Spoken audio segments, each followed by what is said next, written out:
Failure is the best way to learn. Why? Hello, my name's Eric. Today I wanted to touch on adversity, challenges, obstacles, failure, all that stuff. As a scooter rider, I tend to hit my knees a lot, and I've had a lot of injuries, big and small, with my knees, where I can't ride, and it sucks because I just want to go ride, but then it hurts, and then I have to spend several weeks off my scooter, sometimes even months. You kind of just have to have patience and persistence and don't give up during the hard times. And that's what I'm going through right now. I have some pain in my hip that doesn't go away. It's like an inflammation or something, and I just want to go ride because snow is melting. It's starting to go from winter to spring, and the outdoor parks are drying up. But I can't ride because I've hurt my hip, and I didn't listen to my hip when it started to hurt, so now it's gotten worse. And that's one of the lessons I keep trying to learn when I get injuries, because it's so easy to just not listen to the small pains, and then when the bigger pains come, you have to wait longer until I can ride again. I think this applies to most sports, really. From failing, I think you get mentally stronger. Like you can take more adversity and persist when things are tough. Like there's this saying, persist and resist. I think it's really good. You just have to keep coming back and attacking the problem until you might have to find another solution. But in the basic form, I think it's a good advice. It has worked for me. It goes hand in hand with the ideas of my last video, consistency over intensity. Like keep coming back to it and keep doing it over and over again. Like 1% better every day. If you really want to excel and really want to push your limits, you have to accept failure as a possibility. You either win or you learn.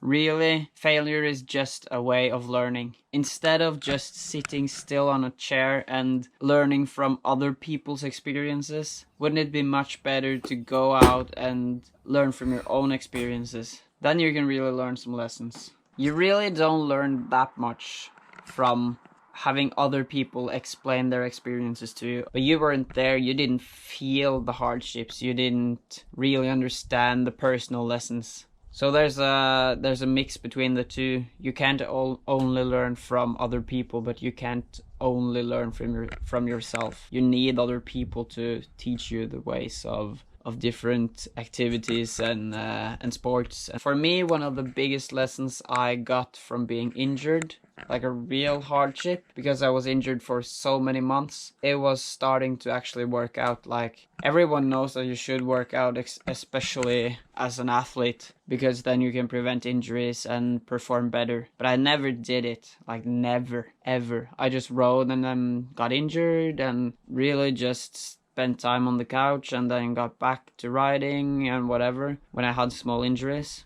But this one was different and I didn't want to experience it again.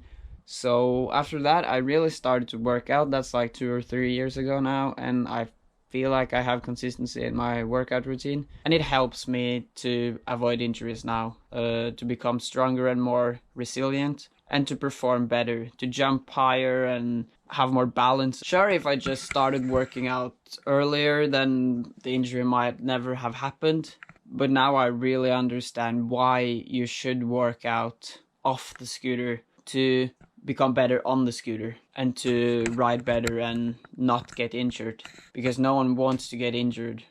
I find that when I'm recording this, it's as much a video as a note to myself. I don't always know where I'm going with these dialogues or these ideas, but it's interesting to explore.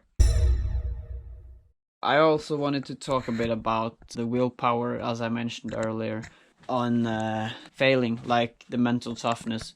So from hardships in general, whatever they might be, you kind of over time build this resilience. Then that'll help you moving forwards, because then if bigger obstacles arrive, then you have more capability to deal with them. It's like it's building you up and training you for tougher times. So small challenges, if you get through them, give you more capability to deal with harder times in the future, which probably will come in some form or another.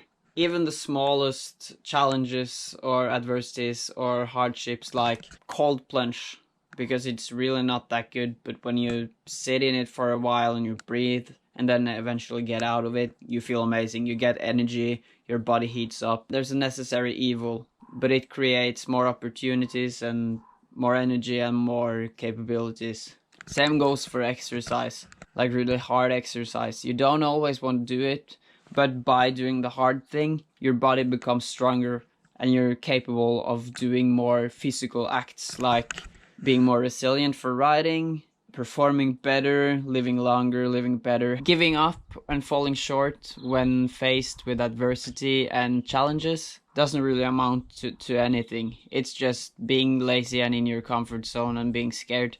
But if you do persevere and eventually get through it, then you'll be rewarded for it, I think. Instead of riding until I get injured, I prevent the injuries by doing the hard thing and working out.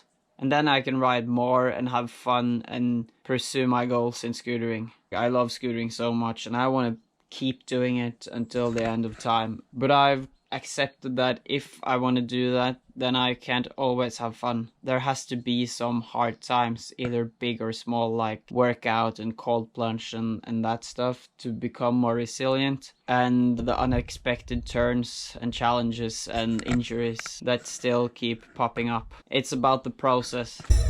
So to summarize and round up the video, I want to say that I think failing is a good way of learning. You don't know anything before you have failed 1,000 times. You don't know how to do something if you give up the first time you fail at it, because everyone fails at something the first times they do it, because they haven't practiced it at all and haven't developed any skills in that field. Like scootering, I've spent 2 and 3 and 4 hours straight trying tricks before, even longer, even days, and not getting it, but eventually getting it, because every time I fail, I come closer to landing because I understand what went wrong that time. How I have to pump better or send the whips better or catch the trick better or spin better, whatever, however, the smallest details. And that, I think, is only properly learned and understood from failing over and over and trying over and over. Because then eventually you'll know what the right action is and the right technique is, mentally or physically. I think this applies to all parts of life and all sports and activities and passions and hobbies. So that's what I got for you today. I really hope you like these types of videos, these like mindset, self-development dialogues or brainstormings. And then if you did like it, please comment, subscribe, like the video, share it around so that more people can see it, and follow me on Instagram, Erik Wilhelm Iversen. See you in the next video. Peace.